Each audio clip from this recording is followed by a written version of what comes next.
आज़ाद high school की online class में आपका स्वागत है। आज हम पढ़ेंगे 6th क्लास की साइंस का 8th चैप्टर बॉडी मूवमेंट्स। आज हम अपने शरीर की मूवमेंट के बारे में पढ़ेंगे और अलग अलग बॉडी, अलग अलग जानवरों की, एनिमल्स की, बर्ड्स की बॉडी कैसे मूव करती है, इन सब के बारे में पढ़ेंगे। Sit absolutely still. Observe the movement taking place in your body. You must be blinking your eyes time to time.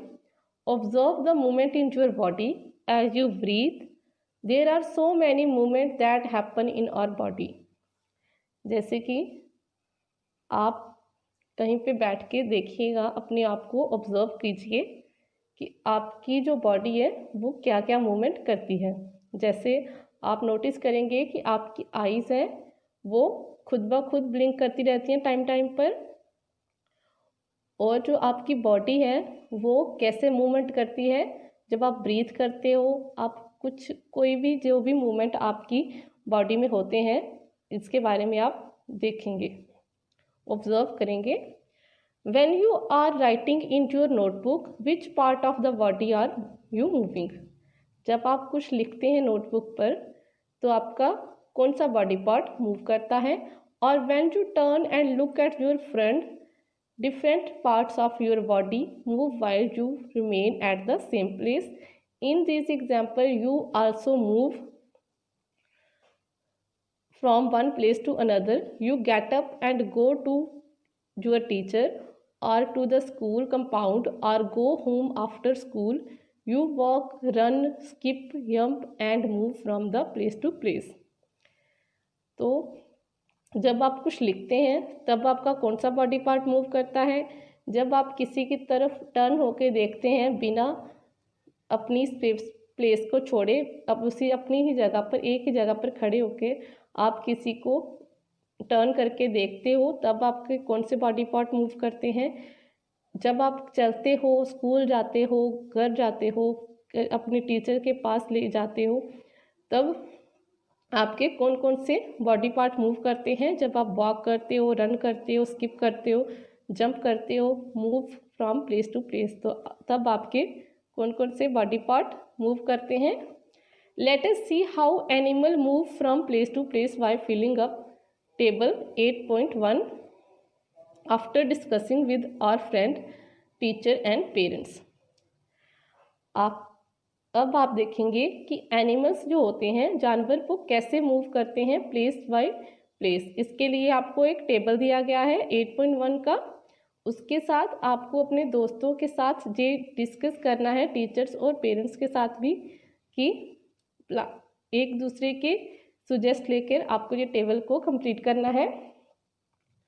Bujo wondered about movement in plant. He knew that do not move from place to place, but do they show any other kind of movement? बूजो जानना चाहता है कि plants में movement कैसे होती हैं। उसको ये तो पता है कि प्लांट्स एक दूसरी जगह से दूसरी जगह नहीं जा सकते, लेकिन वो उनकी मूवमेंट के बारे में पढ़ना चाहता है, जानना चाहता है। आगे जो टेबल दिया गया है 8.1 का, इसमें हमने फिल करना है। हमें कुछ जानवरों के नाम दिए गए हैं, तो हमें उन्हें देखना है कि वो कैसे मूव करते हैं। पहले एनिमल्स का नाम है पहले कॉलम में। Body part used from moving place to place. कौन से बॉडी पार्ट को हम मूव करते हैं प्लेस टू प्लेस जाने के लिए। How does the animal move. Animal कैसे मूव करते हैं, आगे वाले पार्ट में ये करना है। जैसे काऊ एक जगह से दूसरी जगह जाने के लिए किस बॉडी पार्ट का इस्तेमाल करती है, लेग्स का, और वो क्या करती है, चलती है, वॉक करती है। ह्यूमंस किसका करते हैं, लेग्स का, और क्या करते हैं, वॉक करते हैं। स्नेक क्या करता है, स्नेक को एक जगह से दूसरी जगह जाने के लिए अपनी पूरी बॉडी को मूव करना पड़ता है, और उसे हम स्लिथर बोलते हैं। वर्ड किसका इस्तेमाल करता है, विंग्स का, उसको हम फ्लाइंग बोलेंगे। ऐसे ही आपको इंसेक्ट और फिश का भी करना है कि वो एक जगह से दूसरी जगह कैसे जाते हैं और इस टेबल को फिल करना है। Walk, run, fly, jump, creep, crawl, slither and swim. These are only a few of the way in which animals move from one place to another. Why are there so many differences in the way that animals move from place to place? Why is it that many animals walk while a snake slither or crawl and a fish swim? तो आप देखोगे कि animals और जो birds होते हैं, अलग अलग एनिमल्स होते हैं, वो अलग अलग तरीके से एक जगह से दूसरी जगह पहुंचने के लिए अलग अलग चीज़ें करते हैं। जैसे कुछ एनिमल्स वॉक करते हैं, रन करते हैं, फ्लाई उड़ते हैं, जंप कर कूद कर जाते हैं, कुछ क्रीप्स के करके जाते हैं, कुछ क्रॉल करके जाते हैं, रेंग कर जाते हैं, कुछ स्विम करके जाते हैं। तो आप देखोगे कि जो डिफरेंट एनिमल्स होते हैं वो डिफरेंट तरीके से अपने बॉडी पार्ट को मूव करते हैं एक जगह से दूसरी जगह जाने के लिए।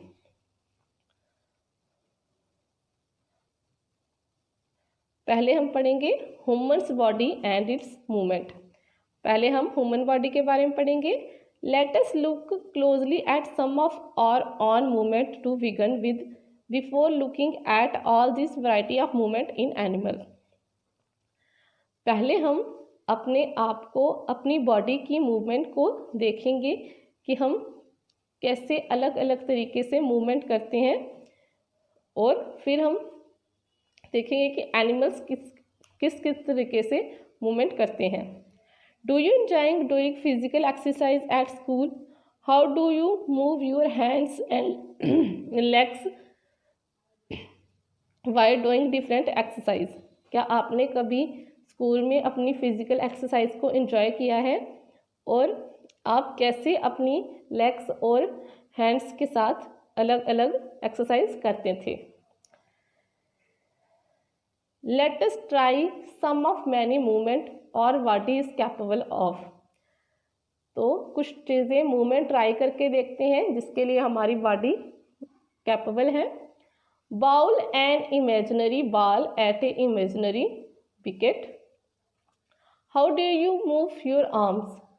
Did you rotate it at the shoulder in a circular movement? Did your shoulder also move? Lie down and rotate your leg at the hip. Bend your arm at the elbow and the leg at the knee. Stretch your arm sideways. Bend your arm to touch your shoulder with your finger. Which part of your arm did you bend? Straighten your arm and try to bend it downward. Are you able to do it? आपको क्या करना है? आपको अपनी जो arms हैं और जो आपके शोल्डर हैं उनकी मूवमेंट, उसको सर्कुलर वे में मूवमेंट करना है, और उसके बाद आपको अपनी जो लेग्स हैं उनकी तरफ और हिप को एक तरफ से बेंड करना है। अपनी जो आर्म्स हैं, अपने हैंड हैं, उनको आपकी फुट की तरफ लेके जाना है और अपनी बैक को सीधा रखना है, और अपनी जो हाथ हैं उनको खींचना है। तब आप देखेंगे कि क्या आप बेंड करके अपने आप को खींचना है। इससे आपका क्या होगा कि देखेंगे कि आपकी जो मूवमेंट है लेग्स और हैंड्स की वो कैसे होती है, और आप ये कर सकते हो। Try to move the various part of your body and record their movement in table 8.2। आपको ऐसे ही आगे कुछ अलग अलग एक्सरसाइज करनी है, और आगे 8.2 टेबल दिया गया है, वो फिल करना है। Why is it that we are able to move a few part of our body easily in various direction and some only in one direction? Why are we unable to move some part at all?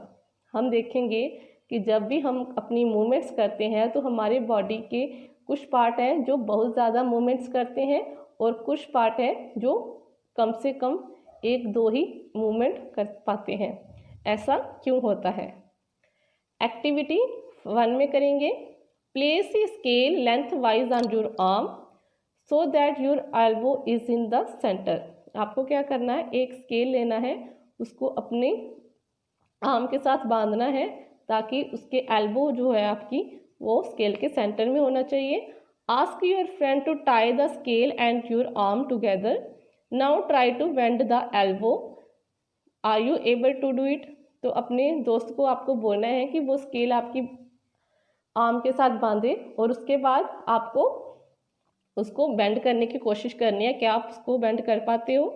अपनी body movement के हिसाब से आपको ये table fill करना है।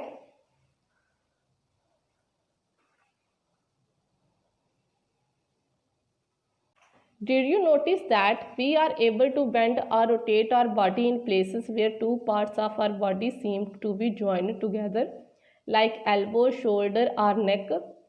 These places are called joint. Can you name more such joint? If our body has no joint, do you think it would be possible for us to move in any way at all? जैसे आपने notice करोगे कि आपकी जो elbow है वो इससे bend नहीं हो पाएगी, क्योंकि उसमें जो एल्बो है वो एक जॉइंट है जहाँ से वो वहाँ पे एल्बो और जो शोल्डर और जो नेक है इनमें जॉइंट्स होते हैं और वो एक ही तरफ मूव कर सकते हैं। अगर हमारी जो बॉडी में जॉइंट्स नहीं होंगे तो हम मूवमेंट कर पाते? But exactly is joint together at this joint. आगे हम देखेंगे कि ऐसा क्या होता है जो इन जॉइंट्स को एक साथ जोड़ता है। Press your finger against the top of your head, face, neck, nose, ear, back of the shoulder, hand and legs including the finger and toes. आप क्या करोगे, अपनी जो फिंगर से अपने head, face, neck, nose, ear, back of shoulders, hands, legs including fingers को दबा के देखिए, आपको इसमें हमें जॉइंट मिलेंगे। Do you get a feel of something hard pressing against your finger? They hard structure are the bone. Repeat this activity on the other part of our body, so many bones. आप देखेंगे अपने body parts को touch करके देखिए, आपको एक आगे hard सी जो बोन्स मिलेंगी। ये बोन्स होती हैं जिसमें जॉइंट्स होते हैं और हमें देखना है कि हमारे किस हिस्से में एक बोन है और किन हिस्सों में ज़्यादा बोन्स हैं। Bone can not be bent, so how do we bend our elbow? It is not one long bone for the upper arm to our wrist. It is different bone joined together at the elbow. Similarly, there are many bones present in each part of the body. We can bend or move our body only at those points where bones meet. There are different type of joint in our body to help us carry out different movement and activity. Let us learn about some of them. तो इससे क्या होगा, हमें पता चलेगा कि हमारे शरीर के हर हिस्से में बोन्स होती हैं और जो बोन्स होती हैं वो कभी भी बेंट नहीं होती हैं।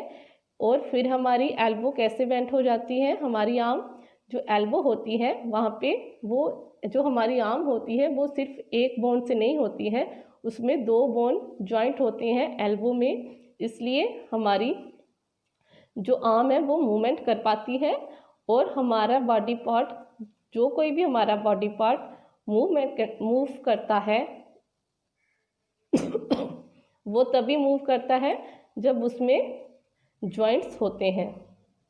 हम उसी बॉडी पार्ट को मूव कर सकते हैं जिसकी बोन्स में जॉइंट होता है। आगे हम बॉल एंड सॉकेट जॉइंट के बारे में पढ़ेंगे। एक्टिविटी 2 में roll a strip of paper into a cylinder, make a small hole on an old rubber or plastic ball and push the paper cylinder into it as shown in figure 8.2. You can also stick the cylinder on the ball. Put the ball in a small bowl. Does the ball rotate freely? inside the ball? Does the paper cylinder also rotate? Now imagine that the paper cylinder is your arm and ball is its end. The ball is like the part of shoulder to which your arm is joined. The rounded end of one bone fit into the cavity of the other bone. Such joint elbow movement in all directions. Can you name another such joint?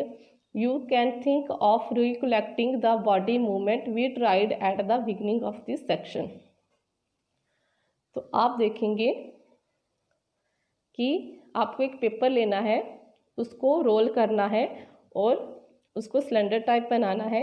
उसके बाद आपको एक plastic की या रबड़ की कोई भी बाल लेनी है, उसमें आपको उसको पुश करना है, उसमें डालना है पेपर को।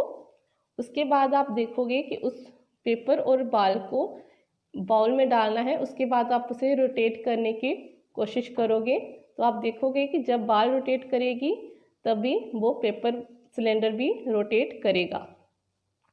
फिर आपको इमेजिन करना है कि बॉल है जो वो आपका जॉइंट है और जो पेपर है वो आपकी बोन है।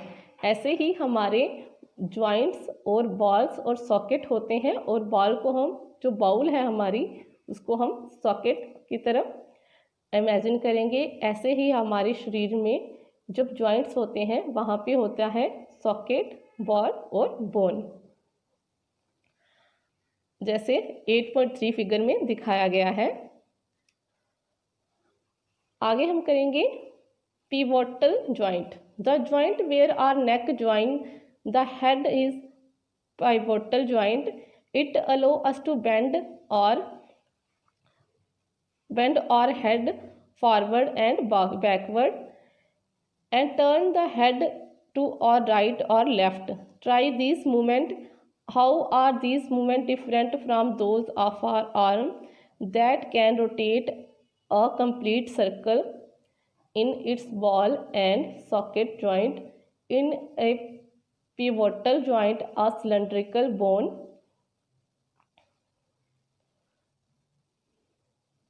Rotate in a ring. तो आप देखेंगे कि हमारी जो गर्दन है वो उसे हम बेंड कर सकते हैं ऊपर और नीचे की तरफ, लेफ़्ट और राइट की तरफ हम उसे टर्न कर सकते हैं। ये सब कैसे होता है? ये होता है हमारी नेक में पिवोटल जॉइंट की वजह से। इस बॉल में जैसे कि हमें दिखाया गया है आगे फिगर में, इस बॉल में एक बॉल होता है और एक सॉकेट जॉइंट होता है जिससे हम अपनी गर्दन को सर्कुलर मूवमेंट कर सकते हैं। आगे आएगा hinge joint. Open and close a door a few times. Observe the hinge of the door carefully. They allow the door to move back and forth. आपको क्या करना है? दरवाजे को कुछ देर खोलें, कुछ बार खोलें और कुछ बार बंद करें। इससे आप देखोगे कि जो दरवाज़ा मूवमेंट कर रहा है यहाँ से, उसको हम हिंज बोलते हैं, जिससे वो आगे और पीछे की तरफ जा रहा है। और जो जॉइंट, ऐसे ही जॉइंट हमारी बॉडी में भी होते हैं, उन्हें हम हिंज जॉइंट बोलते हैं। आगे आएगा activity 3। Let us look at the kind of movement allowed by hinge. Make a cylinder with cardboard or thick chart paper as shown in figure 8.4. Attach a pencil to the cylinder by piercing the cylinder at the center as shown. Make a hollow half cylinder from cardboard such that the rolled up cylinder can fit inside it easily. The hollow half cylinder with the rolled up cylinder sitting inside it allow movement like a hinge. Try to move the rolled up cylinder. How does it move? How is the movement different from what we saw with our constructed ball and socket joint? We saw this kind of joint movement at the elbow in activity 1. What we have constructed in figure 8.4 is different from a hinge, of course, but it illustrates the direction in which a hinge allow movement. The elbow has a hinge joint that allow only a back and forth movement.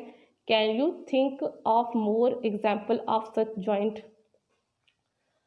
आपको देखना है कि जो hinge joints होते हैं वो कहाँ पे होते हैं, जैसे कि आपकी जो जहाँ से हम उसको किसी भी जॉइंट को ऊपर नीचे आगे पीछे कर सकते हैं और जो मूवमेंट होता है आगे पीछे जाने के लिए वो उसे हम हिंज जॉइंट बोलते हैं। ये जॉइंट हमारी लेग में होता है और घुटने में होता है, जहाँ पे घुटना होता है, इसलिए हम अपनी टांग को आगे पीछे मूव कर सकते हैं। और यही जॉइंट हमारी एल्बो में भी होता है, जिससे हम अपनी आर्म की मूवमेंट कर सकते हैं। आगे आएगा fix joint. Some joint between bones in our head are different from those we have discussed so far. The bones can not move at this joint. Such joints are called fixed joint. When you open your mouth, can you move your lower jaw away from your head? Is not it? Try to move your upper jaw. Able to move it? There is a joint between the upper jaw and the rest of the head, which is a fixed joint. We discuss only some of the joints that connect part of our body. What give the different part of the body their different shapes? If you wanted to make a doll, what will you make first? Perhaps a framework to give the doll shape before making its outer structure, is not it? All the bones in our body also form a framework to give a shape to our body. जैसे कि हमारे fixed joint भी होते हैं, जो fix joint होता है हमारे हेड में, हम देखेंगे कि हमारा पूरा फेस एक फिक्स्ड जॉइंट है, उसमें सिर्फ एक ही जॉइंट है नीचे वाले जॉ में। ऊपर वाला जॉ है जो, उसे मूवमेंट करने की कोशिश करेंगे तो हम ऊपर वाले मूवमेंट जॉ को मूव नहीं कर सकते। हम सिर्फ अपने चेहरे के नीचे वाले जॉ को, नीचे वाले हिस्से को ही मूव कर सकते हैं। बाकी हम अपने फेस के किसी भी हिस्से को, जॉइंट को मूव नहीं कर सकते हैं, इसलिए हम इसे जो फिक्स्ड जॉइंट बोलते हैं।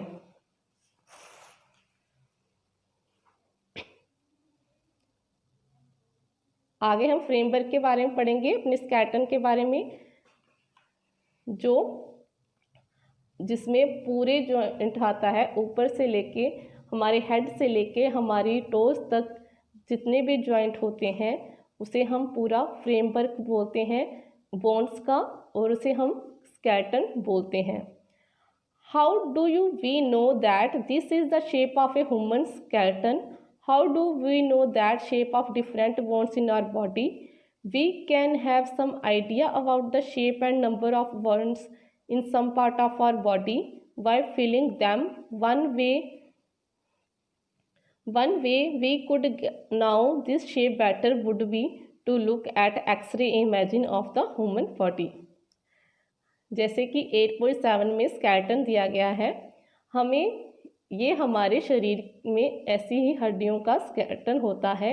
हमें कैसे पता चला कि ये हड्डियों का स्केलेटन एक इंसान का है और हमारी जो हड्डियां हैं वो इसी तरीके की शेप्स में होती हैं?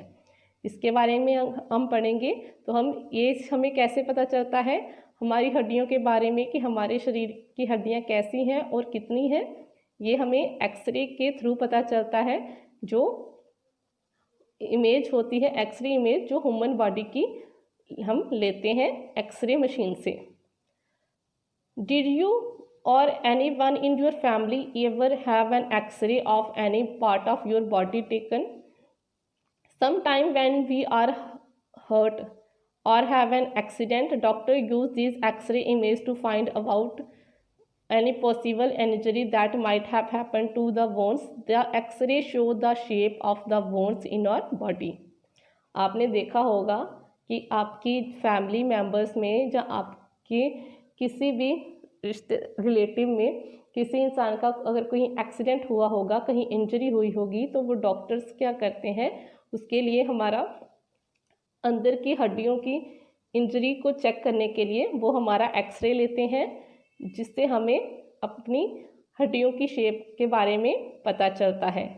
Feel the bones in your forearm and upper arm, lower leg and upper leg. Try to find the number of bone in each part. Similarly, feel the bones of your knee joint and compare these to the X-ray.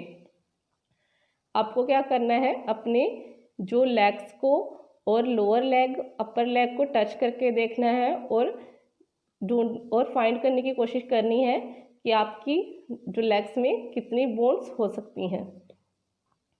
और फिर आपको देखना है कि क्या हमारी जो x ray है उसमें भी उतनी ही हड्डियां दिखाई दे रही हैं। Bend your finger. Are you able to bend them at every joint? How many bones does now your middle finger have been? Feel the back of your palm. It seems have many bones, is not it? Your wrist flexible. It is made up of several small bones called carpals. What will happen if head has only one bone? अपने fingers को bend करने की कोशिश कीजिए। आप देखेंगे कि आपकी जो हैंड है वो हर जॉइंट से फिंगर्स हैं वो बेंड करेंगी, क्योंकि यहाँ पे बहुत सारी फिंगर बोन्स होती हैं, छोटी छोटी बोन्स होती हैं हमारी फिंगर्स में। और जब आप जो बैक होती है, जो हमारी हाथ की हथेली की जो बैक होती है उल्टी साइड होती है, वहाँ पे जो हमारी जो मिडल फिंगर होती है उससे आप फील करेंगे कि आपकी जो फिंगर्स में कितनी सारी हड्डियाँ दिखाई देती हैं। Your wrist is flexible. आपकी जो हाथ होता है वो थोड़ा फ्लेक्सिबल होता है। और आपकी जो फिंगर्स होती हैं वो किससे बनती हैं? बहुत सारे कार्पल से। उनकी बोन्स को, छोटे छोटे बोन्स को हम कार्पल कहते हैं। आगे आएगा activity 4. Take a deep breath and hold it for a little while. Feel your chest bone and the backbone while gently pressing in the middle of the chest and back at the same time. Count as many ribs, bones of chest as possible. Observe figure 8.10 carefully and compare with what you feel of the chest bone. We see that ribs are crucially bent. They join the chest bone and the backbone together to form a box. This is called rib cage. There are 20 ribs on each side of chest. Some important internal part of our body lie protected inside the cage. जो हमारी, आपको एक लंबी सी सांस लेनी है और आपको फील करना है कि आपकी जो चेस्ट है और जो बैकबोन है उनकी हड्डियों को फील करना है। और आप देखेंगे कि अगर आप फील करने की कोशिश करेंगे तो आपको अपनी जो रिब केज है उसको गिन भी पाएंगे। और इन जो हड्डियां होती हैं ये बैकबोन के साथ जुड़ी हुई होती हैं और एक बॉक्स टाइप बनाती हैं जिसे हम रिब केज कहते हैं। यहाँ पे जो 20, एक साइड पे 20 रिब्स होती हैं और जो दोनों साइड की मिला के 24 रिब्स बनती हैं। और इसके अंदर हमारे इम्पॉर्टेंट जो इंटरनल पार्ट्स हैं वो बॉडी के वो होते हैं। Ask some friends to touch their toes without bending their knees. Starting from the neck, move your finger downward on the backboard of your friend. What you feel is the backbone. It is made up of many small bones called vertebrae. The backbone consists of 33 vertebrae. The rib cage is joined to these bones. If backbone was made up of only one long bone, will your friend be able to bend? आपको क्या करना है, अपने कुछ दोस्त से कहिए कि वो नीज की तरफ बेंड ना होकर सीधा अपनी टोस को टच करें। हम देखेंगे कि जो हमारी नेक होती है वहाँ से लेके नीचे तक हमारी जो बैकबोन होती है उसको जो हम फील करते हैं वो हमारी बैकबोन होती है, उसमें उसको हम वर्टिब्रा बोलते हैं। और इसमें 30 वर्टिब्रे होते हैं जिससे जोड़ के ये बैकबोन बनती है। अगर हमारी रीढ़ की हड्डी बैकबोन है जो, वो एक लॉन्ग सीधी हड्डी होती तो क्या हम बेंड हो सकते? बिल्कुल भी नहीं। Make your friend stand with both hand pressed to the wall and ask her to push the wall. Do you notice bones on the back are prominent where the shoulder are? They are called shoulder bones. आपको क्या करना है, अपने friend से कहेंगे कि आपको सीधे खड़े रहकर क्या करना है, दीवार को धक्का देना है।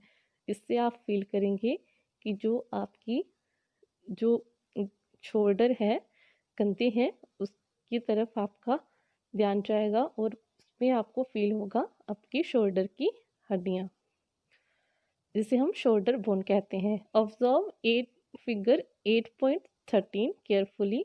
This texture is made up of pelvic bone. They enclose the portion of your body below the stomach. This is the part you sit on. आप देखेंगे कि जो 8.13 में जो फिगर में दिखाया गया है उसे ध्यान से देखिए। ये हमारा पैल्विक बोन होता है, जो हमारे पेट के नीचे का जो हिस्सा होता है, जिसके सहारे हम बैठते हैं, उसे हम पैल्विक बोन्स कहते हैं। The skull is made up of many bones joint together. Figure 8.14 it enclose and protect a very important part of the body, the brain. We discuss many bones and the joint of our skeleton. There are, जैसे कि जो हमारा school होता है, जो हमारे sir का हिस्सा होता है हड्डियों वाला, उसे हम स्कल बोलते हैं। ये भी बहुत छोटी छोटी हड्डियों को जोड़कर बनता है और इसमें बहुत ही इम्पोर्टेंट पार्ट होता है जो हमारे शरीर का, वो लाई करता है, जिसे हम ब्रेन कहते हैं। आगे हम इनकी कुछ आगे हड्डियों के बारे में डिस्कस करेंगे। Some additional part of skeleton that are not as hard as the bone and which can be bent. These are called cartilage. हमारी जो skeleton का एक ऐसा पार्ट भी होता है जिसकी हड्डियाँ ज़्यादा स्ट्रॉन्ग, हार्ड, सख्त नहीं होती हैं, वो बेंट हो सकती हैं, जिसे हम कार्टिलेज बोलते हैं। Feel your year. Do you find any hard bony parts that can be bent? They do not seem to be any bones here, isn't it? Do you notice anything different between the earlobe and portion above it as you press them between the fingers? जो हमारी कान की हड्डियाँ होती हैं उन्हें हम cartilage बोलते हैं। वो इतनी सॉफ्ट होती हैं कि वो उसे हम बेंड कर सकते हैं। जैसे कि आप अपने कान की जो हड्डियाँ, कान पकड़ के देखिए, आपको वहाँ पे एक बोनी पार्ट, हड्डी वाला पार्ट फील होगा, लेकिन आप उसे बेंड कर सकते हो, इसलिए हम उसे कार्टिलेज बोलते हैं। Do you feel something in the upper part of the ear that is not as soft as the ear lobe but not as hard as a bone, is not it? This is cartilage. Cartilage is found in the joint of the body. जो आप soft सा हड्डियों का अपनी कान की हड्डी को feel करते हैं जो बेंट करते वक्त, उसे हम कार्टिलेज बोलते हैं। और जो लोअर लोब होता है कान का, उसमें हड्डियाँ नहीं होती हैं। We have seen that our skeleton is made up of many bones, joints and cartilages. You could feel, bend and move many of them. Draw a neat figure of the skeleton in your notebook. जैसे कि हमने हमने अपने skeleton की हड्डियों के बारे में, बहुत सारी हड्डियों के बारे में पढ़ा, जॉइंट्स के बारे में पढ़ा और कार्टिलेजेस के बारे में पढ़ा। आपको क्या करना है, जिसे हम बेंड कर सकते हैं, फील कर सकते हैं, मूव कर सकते हैं, आपको इसकी पूरे स्केलेटन की अपनी नोटबुक में एक फिगर बनानी है। आगे हम पढ़ेंगे, we have learned about the bone in our body and about joints that help us move in different ways. What makes the bones move the way they do? Let us find out. हमने पढ़ा कि जो हमारे शरीर की हड्डियाँ होती हैं वो हमें अलग अलग मूवमेंट करने में हेल्प करती हैं। आगे हम इनके बारे में और पढ़ेंगे। Make a fist with one hand, bend your arm at a elbow and touch your shoulder with the thumb. Do you see any change in your upper arm? Touch it with the other hand. Do you observe a swollen region your upper arm? This is muscle. The muscle bulge due to contraction. It becomes smaller in length. Now bring your arm back its normal position. What happened to the muscle? It is still contracted. You can observe similar contraction of muscles in your leg when you walk or run. आप क्या करेंगे, अपनी जो हाथ है उसको अपनी elbow तक लेके जाएंगे और अपने शोल्डर को अंगूठे से टच करने की कोशिश करेंगे। आप देखेंगे जो आपकी अपर आर्म है वहाँ पे एक मसल कॉन्ट्रैक्ट होगा, वो उसे हम मसल कहते हैं। जो कॉन्ट्रैक्शन से स्वेलन सा होगा उसे हम मसल कहते हैं। और हमारे ऐसे ही इसी तरह के मसल्स हमारे अपर लेग में बनते हैं जब हम चलते हैं या फिर दौड़ते हैं, तब हमारा जो मसल होते हैं वो कॉन्ट्रैक्ट होते हैं। When contracted, the muscle becomes shorter, stiffer and thicker. Pull this bone. जब हम कॉन्ट्रैक्ट करते हैं तब हमारे जो मसल होते हैं वो छोटे, स्टिफर और थिकर दिखते हैं। Muscles work in pairs. When one of them contracts, the bone is pulled and the direction. The other muscle of the pair relaxes. The move the bone in the opposite direction. The relaxed muscle contract to pull the bone toward the original position. While the first relaxed a muscle can only pull, it can be pushed. These two muscles have worked together to move a bone. जो muscles होते हैं वो pairs में काम करते हैं। जब एक मसल कंट्रैक्ट होता है तो दूसरा मसल जो होता है बोन को पुल करने में रिलैक्स होता है और उसे मूव करने में, हड्डियों को मूव करने में हेल्प करता है। All muscles are and bones always required for movement. How do other animals move? Do all animals have bones? But about an earthworm or snail?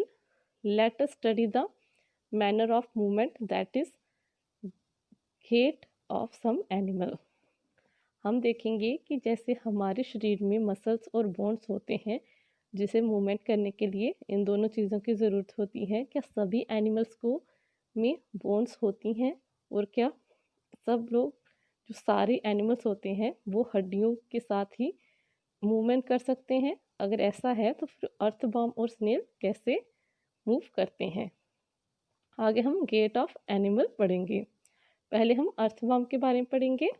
Activity 5 में observe an earthworm moving on soil in a garden. Gently lift it and place it in on a piece of blotting or filter paper. Observe its movement. Then place it on a smooth glass plate or any slippery surface. Observe its movement. Now, is it different from that on paper? In which of the above two surfaces do you find that earthworm is able to move easily? आप क्या करेंगे, आप garden में जाइए, वहाँ से आप एक अर्थवर्म को उठाइए और उसे एक फिल्टर पेपर पे रखिए और उसकी मूवमेंट को नोटिस कीजिए। उसके बाद आप क्या करिए, उसी अर्थवर्म को ग्लास जब की प्लेट पे डालेंगे, जब स्लिपरी सरफेस पे रखेंगे, तब आप उसकी मूवमेंट को नोटिस करेंगे। आप देखेंगे कि जब वो ग्लास पे है तो वो ज़्यादा जल्दी मूवमेंट करता है पेपर सरफेस के मुकाबले। The body of an earthworm is made up of many rings joined end to end. An earthworm does not have bones. It has muscles which help to extend and shorten the body. During movement, the earthworm first extends the front part of the body, keeping the rear portion fixed to the ground. Then it fixes the front end and releases the rear end. It then shortens the body and pulls rear and forward. This makes it move forward by a small distance. Repeating such muscles expansion and contraction, the earthworm can move through soil. Its body secret is a slimy substance to help the movement. How does it fix part of its body to the ground? Under its body, it has a large number of tiny bristles projecting out. The bristles are connected with muscles. The bristles help to get a good grip on the ground. The earthworm actually eats its way through the soil. Its body then threw away is undigested part of the material that it eat. The activity of an earthworm makes the soil more useful for plants. जो earthworms होते हैं उनकी कोई हड्डी नहीं होती है, उनकी बॉडी रिंग्स से बनी होती है, जो मसल के रिंग्स होते हैं उनसे बनी होती है, जो एक दूसरे से जुड़े हुए होते हैं एंड टू एंड। और जब मूव करते हैं उनमें कोई हड्डी नहीं होती है, तो वो रिलैक्सेशन और एक्सपेंशन की तरफ से मूवमेंट करते हैं। जब वो पहले अपना आगे का हिस्से को एक्सपेंड करके जगह लेते हैं, उसके बाद अपने पीछे के हिस्से को खींच के आगे लेके जाते हैं, जिससे वो मूवमेंट करते हैं।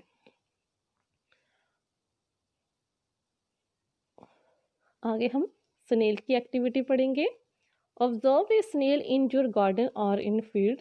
Have you seen the rounder structure it carry on its back.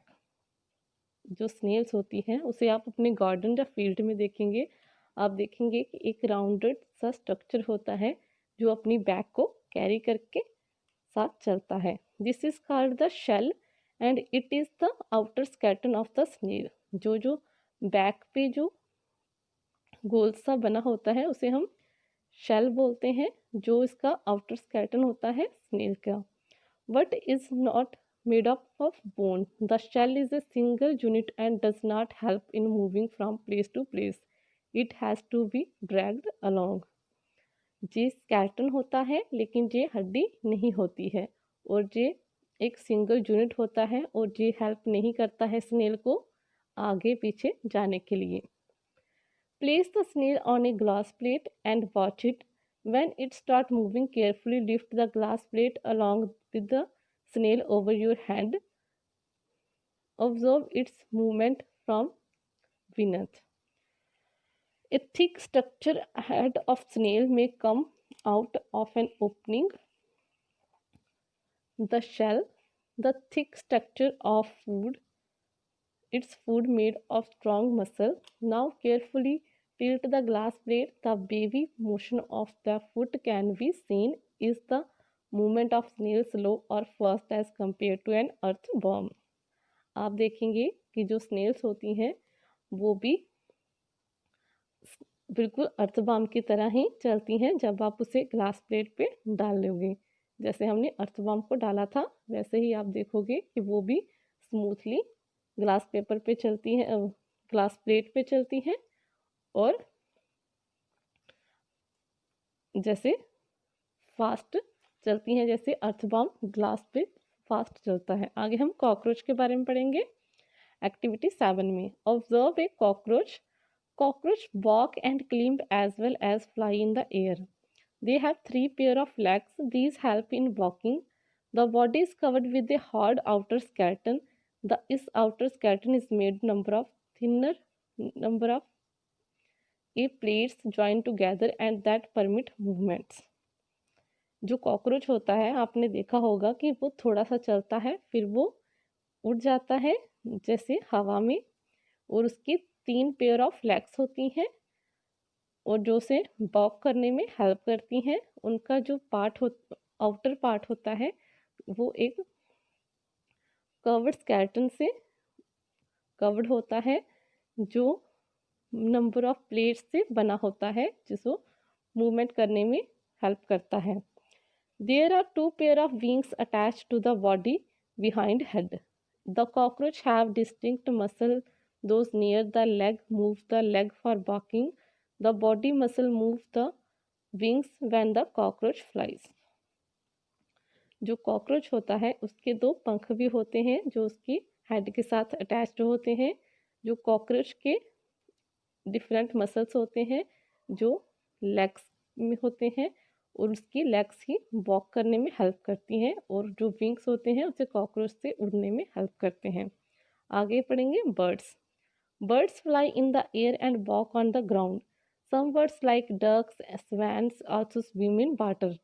The birds can fly because their bodies are well suited for flying. Their bones are hollow and light. The bones of the hind limbs are typical for walking and perching. The body part of the forelimb are modified as wings. The shoulder bones are strong.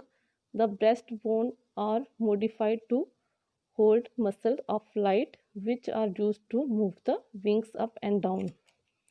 जो birds होते हैं वो अपने चलते भी हैं और उड़ते भी हैं आसमान में। जब वो उड़ते हैं और जब वॉक करते हैं ग्राउंड पे, जो कुछ बर्ड्स होते हैं जैसे डक, स्वैन, वो स्विम भी करते हैं पानी में। वो तैर भी सकते हैं और जो उड़ सकते हैं, क्योंकि बर्ड्स की जो बॉडीज़ होती हैं वो बहुत ही लाइट होती हैं। उनकी जो हड्डियाँ होती हैं वो भी लाइट वेट होती हैं। इससे वो उनका जो स्केलेटन ऐसा बनाया गया होता है कि वो जब मूव करता है नीचे और ऊपर की तरफ, तब वो हेल्प करता है पंछियों को उड़ने में। आगे हम फिश का पढ़ेंगे। According to activity 8, make a paper boat, put it in water and push it with one narrow end pointing forward. Figure 8.22.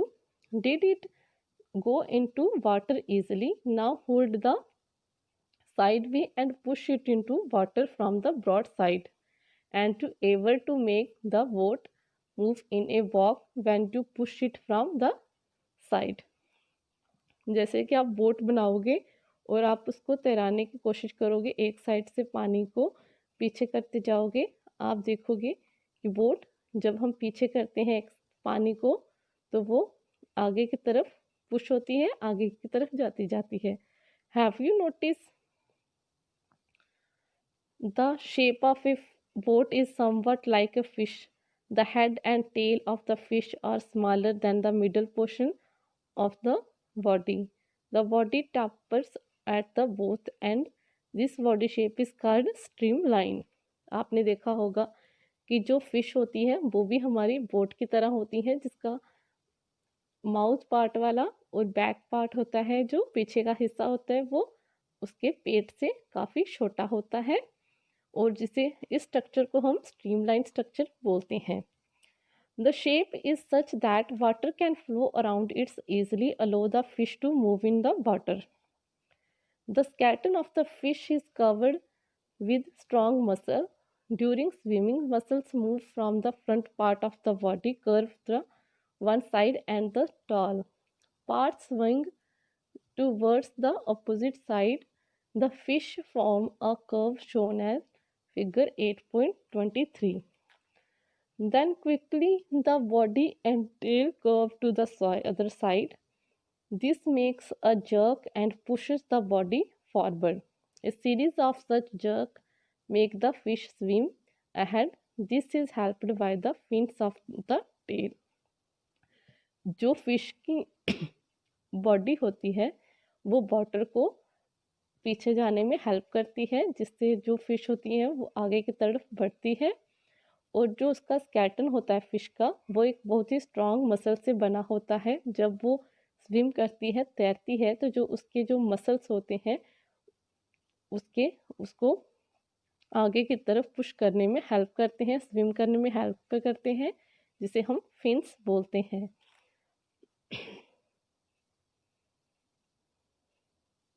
Fish also have other fins on their body which mainly help to keep the balance of the body and to keep direction while swimming. Did you ever notice that underwater diver wear fin-like flipper on their feet to help them move easily in water? जो fish के fins होते हैं वो उसको पानी में तैरने में हेल्प करते हैं और उसकी बॉडी का बैलेंस बना के रखते हैं। ऐसे कि आपने देखा होगा जो पानी में लोग जाते हैं, डाइवर्स होते हैं, वाटर डाइवर, वो भी अपने पैरों के साथ फिन्स जैसे फ्लिपर्स बांध के ही उसमें जाते हैं। How do snake move? अब देखेंगे हम कि स्नेक कैसे मूव करते हैं। Have you seen a snake slither? Does it move straight? Have a long backbone. They have many thin muscles. They are connected to each other even though they are far from one another. Muscle also interconnected the backbone, ribs and skin. The snake's body curve into many loops. Each loop of the snake gives its to forward push by pressing against the ground. Since its long body makes many loops, each loops give its push the forward very fast and not in a straight line. We have learned about the use of bones and muscle from the movement of different animals. Paheli and Bujo have many questions in their sacks about the different movement in animals. So must you have been having answered question buzzing in your जैसे जो snake होता है वो उसमें backbone नहीं होती है और उसके जो मसल्स होते हैं वो बहुत ही थिन होते हैं जो एक दूसरे के साथ कनेक्टेड होते हैं। जो स्नेक्स की बॉडी होती है वो कर्व के साथ, जिसको हम लूप्स कहते हैं, उससे कर्व होती है और जो हमारे जो स्नेक्स होते हैं उनको पुश करने में हेल्प करती है, इसलिए वो जल्दी जल्दी से पुश मूव कर लेते हैं और उनको फॉरवर्ड करने में हेल्प करती है। लेकिन जो स्नेक्स होते हैं वो स्ट्रेट लाइन की तरफ नहीं जा सकते हैं। जैसे कि हमने बहुत सारे बोन्स के एनिमल्स के बोन्स और मसल्स के बारे में पढ़ा, आगे हम जो बुजो और जो पहेली है वो आगे कुछ क्वेश्चंस पूछना चाहते हैं हमसे। The ancient Greek philosopher Aristotle, in his book Gain of Animal, asked himself this question: why do different have the body part that they do have, and how do these body part help animal to move where they do? What are the similarity and differences in these body parts between different animals? How many body parts are needed by different animals for moving from place to place? जैसे कि उन्होंने हमसे कुछ question पूछे हैं कि जो animals होते हैं वो अलग अलग तरीके से कैसे चलते हैं, उनकी सिमिलैरिटीज़ और डिफरेंसेस क्या होते हैं और उनको कैसे एक दूसरे जो बॉडी पार्ट है वो उन्हें एक दूसरे से दूसरी जगह जाने में हेल्प करते हैं। Why 2 legs of for human and 4 legs for cow and buffalo? इंसानों की जो ह्यूमन बींग्स की टांगे 2 क्यों होती हैं और काउज और बफेलो की 4 क्यों होती हैं? Many animals seem to be having an even number of legs. Why? Why is the bending of our leg different from the of our arm? So many questions, and perhaps we have looked for some answer through our activities in the chapter, and we need to look for many more answers. तो इन सब सवालों के जवाब हमें ये chapter पढ़ के मिलेंगे। जो हमने पीछे पढ़ा है उसको आपके अच्छे से पढ़ना है और इन क्वेश्चंस को सॉल्व करने की कोशिश करनी है। आई होप आपको आज का चैप्टर अच्छे से समझ आया हो।